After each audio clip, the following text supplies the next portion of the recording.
ऐसी भी प्रवीण के साथ। कहते हैं कि वो फैक्ट्री अंग्रेजों के जमाने की कोई मिल थी। यहां किसी जमाने में बड़े जुल्मों के बाद ताला लगा दिया गया और फिर हमेशा से ही वहां ताला लगा रह गया। जहां इंसान को इंसान न समझा जाए, वहां इंसान तो क्या, जानवर भी नहीं रहते। या यूं कह लीजिए, कुछ भी ऐसा जो जिंदा हो वो वहां रहना नहीं चाहता। इसी फैक्ट्री का इस्तेमाल करके कुछ फिल्म स्टूडेंट्स एक नई तरह की डॉक्यूमेंट्री बनाने वहां पहुंचे। रात का वक्त था, खूब अंधेरा, सिर्फ झिंगरों की आवाज और रह रह के आसपास के पानी के पोखरों से आती बरसाती जानवरों की आवाज। मिल के पीछे ही एक बहुत बड़ा जंगल था, जहां से रात के इस पहर सियारों की आवाजें भी आ रही थी। 3 दोस्त, विप्लव, अनुज और केतन, कैमरा, साउंड रिकॉर्डर्स और लाइट लेकर फैक्ट्री के अंदर पहुंचकर उन्होंने सारी चीजें लगाई। लाइट वगैरह की जगहें देखी, कैमरा एंगल्स देखे और सब करके बाहर छोटे छोटे अपने टेंट लगा के, मॉनिटर सेट करके टेंट्स के बिल्कुल बीचों बीच आग लगाकर बैठे बातें कर रहे थे। जब अचानक आवाजें सुनकर तीनों के तीनों खुशी खुशी देखने लगे कि आखिर माजरा क्या है। उनके हाथ तो जैसे खजाना लग गया था। मॉनिटर पर नजर दौड़ाई तो देखा एक आदमी गलियारे में लगी लाइट्स के बीच से चलता हुआ पता नहीं कहां से आ रहा था और उसकी धीमी चाल के साथ साथ ही एक के बाद एक लाइट्स बुझती जा रही थी। कैमरास क्लिक करते करते फोटो के बाद फोटो खींचते जा रहे थे।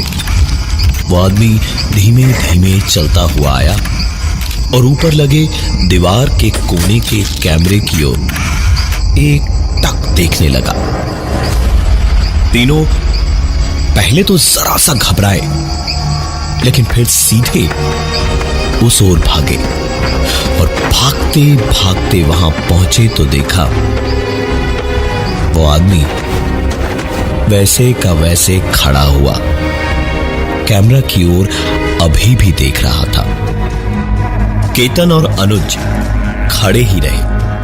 विप्लव आगे बढ़ा और चिल्लाया, अरे ओ भाई साहब, अबे तेरी सुनाई नहीं दे रहा क्या? हाँ, कब से बुला रहा हूं आपको।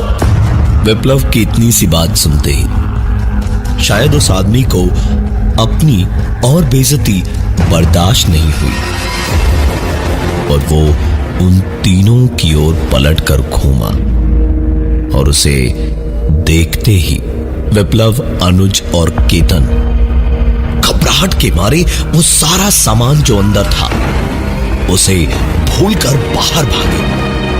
तीनों बिना एक भी बार पीछे पलटे ऐसे बाहर भागे जैसे उनके पीछे उनसे दुगनी रफ्तार से मौत आ रही हो। भागते भागते, हाँपते हाँपते बाहर जैसे ही पहुंचे तो तीनों ने सबसे जरूरी जो जो सामान सामने पाया सब उठाया और रात के अंधेरे में अपनी गाड़ी की ओर भागे और गाड़ी में बैठकर ही गाड़ी को बैक करते वक्त कहीं जाकर तीनों की हिम्मत हुई एक बार वापस दरवाजे की ओर देखने की और जब देखा तो पाया वो आदमी दरवाजे से तकरीबन 10 हाथ दूर खड़ा था और जैसे जैसे गाड़ी बैक हो रही थी वैसे वैसे लोहे का वो दरवाजा आहिस्ता आहिस्ता बंद होता जा रहा था और कुछ ही देर में दरवाजा बंद हो गया और तीनों वापस अपने रास्ते पर थे। एक कहानी ऐसी भी प्रवीण के साथ। तीनों भाग के आ तो गए, लेकिन इतनी बेहतरीन और असली पैरानॉर्मल एक्टिविटी की रिकॉर्डिंग उन्हें रातों रात मशहूर बना सकती थी। ऐसा मौका कोई छोड़े भी तो कैसे। तीनों ने वीडियो को बिना काटे छांटे इंटरनेट पर अपलोड किया तो कुछ लोगों ने तारीफ की, कुछ ने कहा बकवास है और एक ने कहा ऐसे स्पेशल इफेक्ट्स डाल के कोई भी वीडियो बना सकता है, हिम्मत है तो दोबारा एक वीडियो वहीं पर जाकर के बनाओ और मैं भी तुम्हारे साथ चल के देखूंगा कितनी सच्चाई है तुम्हारे इन वीडियोस में। मैसेज बॉक्स पर काफी गहमा गहमी के बाद विप्लव, अनुज और केतन मान गए और उसी रात चारों ने वापस वहां जाने का फैसला किया। लेकिन उससे पहले दिन में ही तीनों गए, सारा सामान बटोरा और वहां से वापस आए। रात तक उनकी तैयारी पूरी थी। इस बार एक वैन किराए पर ले ली थी जिसके अंदर मॉनिटर लगा सकते थे। वो लड़का अरुण जिसने वहां जाने की शर्त लगाई थी वो भी तय जगह और वक्त पर पहुंच गया और फिर चारों वहां की ओर निकल पड़े और वहां पहुंचकर एक बार फिर से सारी चीजें वैसे ही वापस लगाई गई जैसे पिछली बार लगाई थी और सब कुछ करके चारों गाड़ी में पीछे आकर मॉनिटर्स के सामने बैठ गए, ये देखने कि कोई हलचल हो रही है या नहीं। वैन ऐसी थी जिसमें किसी ट्रक की तरह ड्राइवर से बात करने के लिए खिड़की बनी थी। काफी देर इंतजार करने के बाद अरुण ने कहा यार तुम सब नजर रखो, मैं जरा हल्का होकर आया। और इतना कहकर अरुण वैन से बाहर निकल गया। सूखी पत्तियों पर अरुण के कदमों की आहट आहिस्ते आहिस्ते दूर जाती गई और आखिरकार आहट बंद हो गई। अचानक ही उस फैक्ट्री का दरवाजा खुला और ठीक दरवाजे की आवाज के बाद इधर मॉनिटर्स पर एक धुंधला धुंधला सा दिखाई देने वाला शख्स धीमे धीमे उन कैमरास की ओर आता हुआ दिखाई दिया। अनुज, केतन और विप्लव तीनों आंखें फाड़ फाड़ के उसे देखते ही रह गए कि ये है कौन। लेकिन इतना धुंधला था सब कि ठीक से समझ पाना कि ये कौन है ये तो नामुमकिन था। वो शख्स कुछ देर वहां कैमरास के सामने खड़ा रहा और फिर पलटकर वापस जाने लगा और धीरे धीरे अंधेरे में गायब हो गया। उधर वो आदमी कैमरा के सामने से गायब हुआ और ठीक कुछ ही सेकंड्स के बाद इधर अरुण वैन का दरवाजा खोलकर अंदर आने को हुआ तो सब उसे ऐसे आंखें फाड़ के देखने लगे कि उसने उन्हीं से पूछ लिया क्या हुआ भाई, क्या मुझे ही तुम लोगों ने भूत समझ लिया क्या?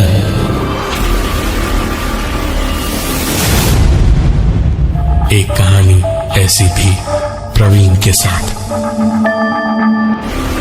अरुण की बात सुनकर केतन ने पूछा तू कहां गया था हल्का होने? अरुण ने हंसते हुए कहा भाई सूसू करने गया था, कोई बैंक लूटने नहीं जो इतने सवाल पूछ रहे हो। हुआ क्या है? अरुण की बात सुनकर केतन कुछ जवाब देता उससे पहले ही पूरी की पूरी वैन किसी सूखे पत्ते की तरह हिलने लगी और ऐसे तेज तेज हिलने लगी कि बस सारे का सारा सामान वैन के ही अंदर गिर गिर के चकनाचूर होने लगा। जब काफी देर से चुपचाप बैठा अरुण किसी तरह उस हिलती डुलती वैन में बीचों बीच खड़ा हुआ और पूरी ताकत से घुसा वैन की दीवार पर मारकर चिल्लाया तुम जो भी हो यहां से चले जाओ और हमें अकेला छोड़ दो। हम तुम्हें परेशान नहीं करना चाहते। हमें हमारा काम यहाँ पे चुपचाप करने दो और जाओ। अरुण के चीखते ही वैन का हिलना डुलना रुक गया और सब के सब एक पल को जैसे पत्थर की तरह एक ही जगह जमकर खड़े हो गए और उसी हालत में सबने एक साथ सुना। कोई चलकर वैन तक आया।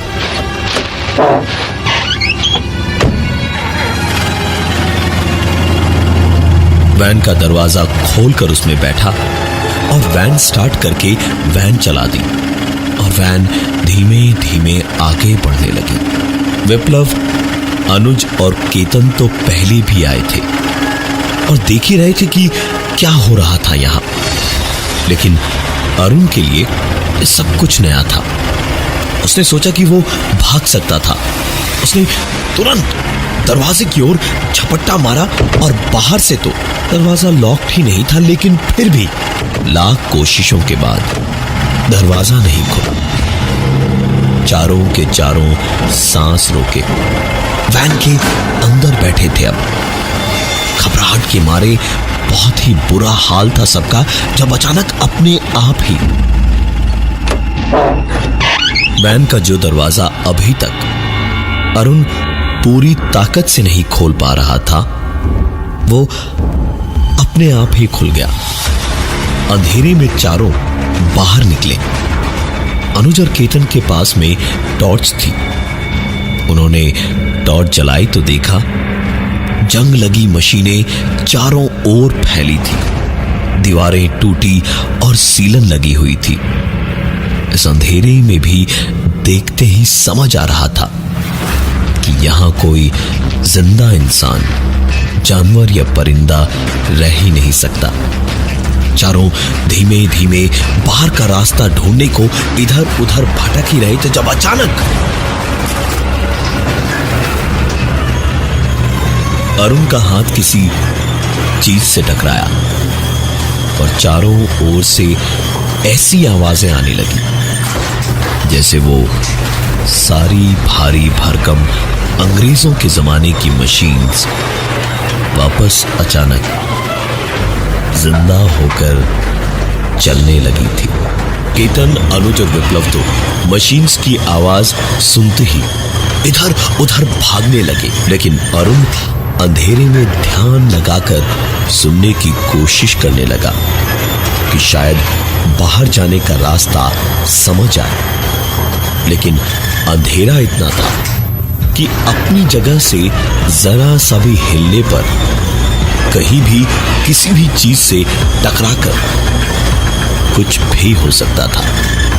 किसी तरह रुककर एक साथ चारों ने हाथ पकड़े और एक के बाद एक कदम बढ़ा के एक दूसरी ओर चलते गए और जाते जाते एक कमरे में पहुंचे और उस कमरे के अंदर घुसते ही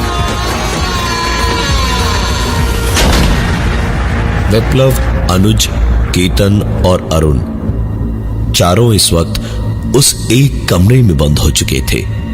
चारों जानते थे कि कुछ भी ठीक नहीं है। फिलहाल बच के निकलना था यहां से, वो भी किसी भी तरह। तो विप्लव, अनुज और केतन लगे कोई दूसरा रास्ता ढूंढने में और अरुण चुपचाप एक कोने में खड़ा रहा उस अंधेरे में कि कहीं फिर से हाथ कहीं और न लगे और कुछ और गड़बड़ ना हो जाए। कि जब अचानक ही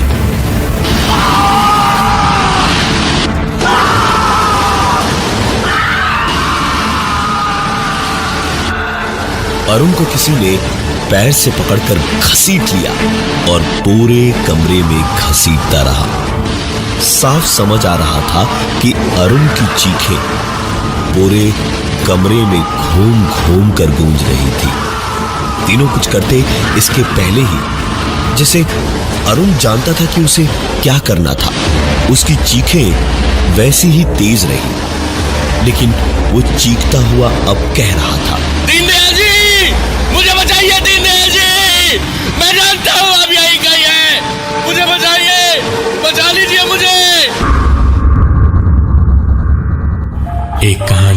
ऐसी भी प्रवीण के साथ। और अरुण के ऐसे चीखते ही अचानक अब अरुण के कमरे में घसीटा जाना रुक गया और धीमे धीमे जैसे अरुण को किसी ने गर्दन से पकड़कर ऊपर उठाया और अपने काफी करीब लाया। वो भारी भारी सांसें अरुण को साफ साफ सुनाई दे रही थी और करीब आते आते अब सांसें उसके चेहरे पर पड़ने लगी तो अरुण ने अपनी आंखों के सामने दो चमकती हुई अजीब सी आंखें देखी, लेकिन अपना डर, अपनी चीखें सब दबा गया। सारा खौफ पी गया वो अपना और चुपचाप रहा। और ठीक उसी वक्त उनके उस कमरे का दरवाजा खुल गया। बाहर जहां कुछ देर पहले इतना अंधेरा था, वहां से बहुत हल्की सी रोशनी कमरे के अंदर दिखाई देने लगी। उसी रोशनी को देखते देखते उसके पीछे पीछे विप्लव, अनुज और केतन चलते हुए पहुंचे और वहां पहुंचकर देखा कि पूरे कमरे में एक पीली सी रोशनी है जो एक लालटेन से आ रही थी और एक काफी उम्र दराज आदमी कुर्ता और धोती पहने लालटेन के पास बैठा था। बदन पर उसकी शॉल थी और नजर उसी लालटेन की लौ पर अटकी हुई थी। अरुण पीछे पीछे आकर कमरे के बाहर ही रुक गया था। उसमें अब इतनी हिम्मत ही नहीं थी कि उस कमरे के अंदर जाता। केतन ने आगे बढ़कर उससे पूछा, बाबा यहां से बाहर कैसे निकले? हम गलती से यहां फंस गए हैं, आप हमारी मदद कर दीजिए ना। उस आदमी ने जेब से बीड़ी का बंडल निकाला और एक बीड़ी जलाकर केतन को ऊपर से नीचे देखा, फिर बाकी दोनों को देखकर एक लंबा कश खींचकर कहा,